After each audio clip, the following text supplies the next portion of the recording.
कृषि र कृषिसँग सम्बन्धित विविध विषयमा जानकारी गराउने क्रममा आज म तपाईलाई अत्यन्तै दुःखद दृश्य, दुःखद खबर लिएर उपस्थित भएको छु। आदरणीय दर्शक एवं कृषक साथीहरू, तपाईले सुरुमै देखिसक्नुभयो, यहाँ मेहनतका साथ लाखौं लगानी गरेर बनाइएको टनेलमा ठूलो क्षति भएको छ। गत 29 अर्थात् फागुन 29 फागु पूर्णिमाको दिन साँझ 6 बजे ठूलो हुरी बतास अनि सँगै आएको असिनाले निकै ठूलो क्षति पुर्याएको छ। कृषकहरूलाई चाहिँ निराश बनाएको छ। तपाईं देख्न सक्नुहुन्छ, टनेलहरू भताभुङ्ग बनाएको छ, लथालिङ्ग बनाएको छ, लडेको छ। तपाईं जो आफ्नै सम्झेर चाहिँ यो हेर्नुहोस् त, कति पीडा, कति दुःख छ। लाखौं लगानी गरिएको हुन्छ, दिनरात भोक प्यास आँधीबेरी नभनिकन गरिएको कार्य क्षणभरमै यसरी बर्बाद बनाएको छ हावाहुरी अनि असिनाले।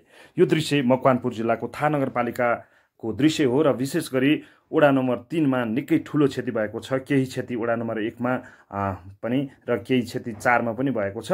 विशेष गरी वडा नम्बर 3 मा निकै ठूलो क्षति भएको छ।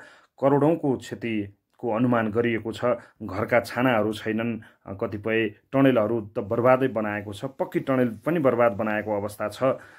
यतिखेर तपाईं देख्न सक्नुहुन्छ, घरको छाना समेत छैन र टनेल यसरी भुइँमै पुरै सुताइदिएको छ। त्यहाँ लगाएको बाली पनि बर्बाद भएको छ।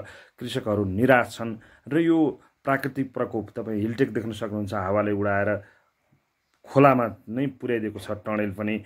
र टनेल पुरै बिजोग बनाएको छ। पक्की भनिएको पनि, नयाँ भनिएको टनेल पनि हावाहुरीले बर्बाद बनाएको छ। यो अवस्थामा र जनप्रतिनिधिले, सरकारले चाहिँ यो पीडामा, यो किसानको पीडामा चाहिँ मलम लगाउनु पर्ने देखिन्छ। किनभने कृषि प्रधान देश भनिन्छ अनि कृषकलाई आपत पर्दा, दुःख पर्दा केही राहत मिल्दैन, सहयोग मिल्दैन भने हामीले चुनेका जनप्रतिनिधिहरूलाई पनि हाम्रो जनप्रतिनिधि भन्न हामीलाई लाज हुन्छ। त्यही भएर जनप्रतिनिधिले, सम्बन्धित निकायले